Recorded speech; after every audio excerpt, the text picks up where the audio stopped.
ಆತ್ಮೀಯ ವೀಕ್ಷಕರೇ, 7ನೇ ವೇತನ ಆಯೋಗದ ಕುರಿತು ಇವತ್ತಿನ ಒಂದು ಬೈಕ್ ಅಪ್ಡೇಟ್ ಸ್ಕ್ರೀನ್ ಮೇಲೆ ಗಮನಿಸ್ತಿರ್ಬೋದು.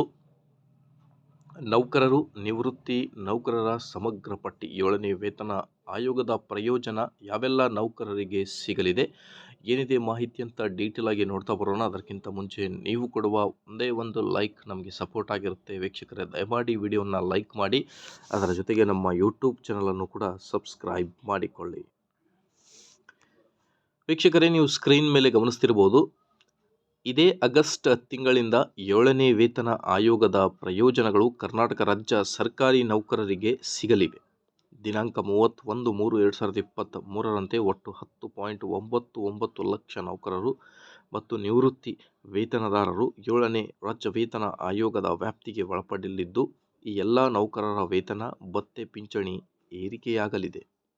ಅಖಿಲ ಭಾರತ ಸೇವೆಗಳ ಅಧಿಕಾರಿಗಳು, ನ್ಯಾಯಾಂಗಾಧಿಕಾರಿಗಳು ಮತ್ತು UGC, AICTI ವೇತನ ಶ್ರೇಣಿಯ ವ್ಯಾಪ್ತಿಗೆ ಒಳಪಡುವ ಸರ್ಕಾರಿ ಕಾಲೇಜುಗಳು ಮತ್ತು ಅನುದಾನಿತ ಸಂಸ್ಥೆಗಳ ಬೋಧಕ ಸಿಬ್ಬಂದಿಯ ವೇತನ ಮತ್ತು ಭತ್ಯೆಗಳು ಆಯೋಗದ ಕಾರ್ಯವ್ಯಾಪ್ತಿಗೆ ಒಳಪಡುವುದಿಲ್ಲ. ಯಾವೆಲ್ಲ ನೌಕರರಿಗೆ 7ನೇ ವೇತನ ಆಯೋಗದ ಪ್ರಯೋಜನಗಳು ಸಿಗಲಿವೆ ಎಂಬ ಸಂಪೂರ್ಣ ಮಾಹಿತಿ ಇಲ್ಲಿದೆ. 7ನೇ ವೇತನ ಆಯೋಗದ ವ್ಯಾಪ್ತಿಗೆ ಒಳಪಡುವ ನೌಕರರು ಮತ್ತು ಸಿಬ್ಬಂದಿ. ಮೊದಲನೇದಾಗಿ ರಾಜ್ಯ ಸರ್ಕಾರಿ ನೌಕರರು, ಅನುದಾನಿತ ಶಿಕ್ಷಣ ಸಂಸ್ಥೆಗಳ ಸಿಬ್ಬಂದಿ, ಸ್ಥಳೀಯ ಸಂಸ್ಥೆಗಳ ಸಿಬ್ಬಂದಿ, ವಿಶ್ವವಿದ್ಯಾಲಯಗಳ ಬೋಧಕೇತರ ಸಿಬ್ಬಂದಿ, ನಿವೃತ್ತಿ ವೇತನದಾರರು ಮತ್ತು ಕುಟುಂಬ ನಿವೃತ್ತಿ ವೇತನದಾರರು. ಮೇಲ್ಕಣಿಸಿದ ನೌಕರರು, ನಿವೃತ್ತಿ ನೌಕರರು ಹಾಗೂ ಸಿಬ್ಬಂದಿಗಳ ಅಂಕಿ ಅಂಶ ಸಹಿತ ರಾಜ್ಯ ಸರ್ಕಾರದಲ್ಲಿ ಒಟ್ಟು 94 ಇಲಾಖೆಗಳಿದ್ದು, ಇಲ್ಲಿ ಒಟ್ಟು 5,16,105 ನೌಕರರು ಕಾರ್ಯನಿರತರಾಗಿದ್ದಾರೆ. ಈ ಎಲ್ಲ ನೌಕರರು 7ನೇ ವೇತನ ಆಯೋಗದ ವ್ಯಾಪ್ತಿಗೆ ಒಳಪಡುತ್ತಾರೆ. ಸರ್ಕಾರಿ ನೌಕರರ ಒಟ್ಟು ಸಂಖ್ಯೆಯಲ್ಲಿ ಶಿಕ್ಷಣ, ಒಳಾಡಳಿತ ಮತ್ತು ಆರೋಗ್ಯ ಇಲಾಖೆಗಳು ಒಟ್ಟಾಗಿ ಅಂದಾಜು 73% ಸಿಬ್ಬಂದಿ ಕಾರ್ಯನಿರ್ವಹಿಸುತ್ತಿದ್ದಾರೆ. ಇತರೆ ಎಲ್ಲ ಇಲಾಖೆಗಳಲ್ಲಿ 27% ಸಿಬ್ಬಂದಿ ಸೇವೆ ಸಲ್ಲಿಸುತ್ತಿದ್ದಾರೆ.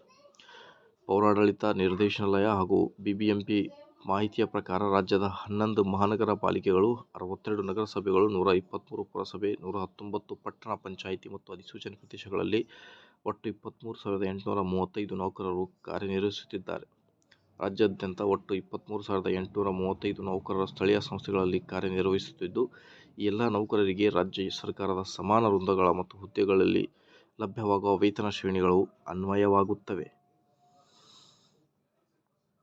ರಾಜ್ಯದ ವಿವಿಧ ಪ್ರವರ್ಗಗಳ ಖಾಸಗಿ ಶೈಕ್ಷಣಿಕ ಸಂಸ್ಥೆಗಳಲ್ಲಿ 51,681 ನೌಕರರಿಗೆ ರಾಜ್ಯ ಸರ್ಕಾರದಿಂದ ಅನುದಾನ ರೂಪದಲ್ಲಿ ವೇತನ ಪಾವತಿ ಮಾಡಲಾಗುತ್ತಿದ್ದು, ಈ ಎಲ್ಲ ನೌಕರರು ಕೂಡ 7ನೇ ವೇತನ ಆಯೋಗದ ಪ್ರಯೋಜನಕ್ಕೆ ಒಳಪಡುತ್ತಾರೆ ಅನ್ನೋದ್ರ ಬಗ್ಗೆ ಒಂದು ಬ್ರೇಕಿಂಗ್ ಅಪ್ಡೇಟ್. ವಿಶ್ವವಿದ್ಯಾಲಯಗಳಲ್ಲಿನ ಬೋಧಕೇತರ ಸಿಬ್ಬಂದಿಗಳು ಕೂಡ 7ನೇ ವೇತನ ಆಯೋಗ ಒಳಪಡುತ್ತೆ. ನಿವೃತ್ತಿ ನೌಕರರು, ಇನ್ನು ಕರ್ನಾಟಕ ಸರ್ಕಾರದ ಖಜಾನೆ ಇಲಾಖೆ ಮಾಹಿತಿಯ ಪ್ರಕಾರ ರಾಜ್ಯದಲ್ಲಿ ಒಟ್ಟು 5,27,954 ನಿವೃತ್ತಿ ವೇತನದಾರರು ಮತ್ತು ಕುಟುಂಬ ನಿವೃತ್ತಿ ವೇತನದಾರರಿದ್ದರು.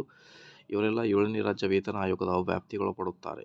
ಓಕೆ, ಇದೇ ಇವತ್ತಿನ ಬ್ರೇಕಿಂಗ್ ಅಪ್ಡೇಟ್. ಇದೇ ಥರ ಎಲ್ಲ ಮಾಹಿತಿಗೋಸ್ಕರ please like, share and subscribe.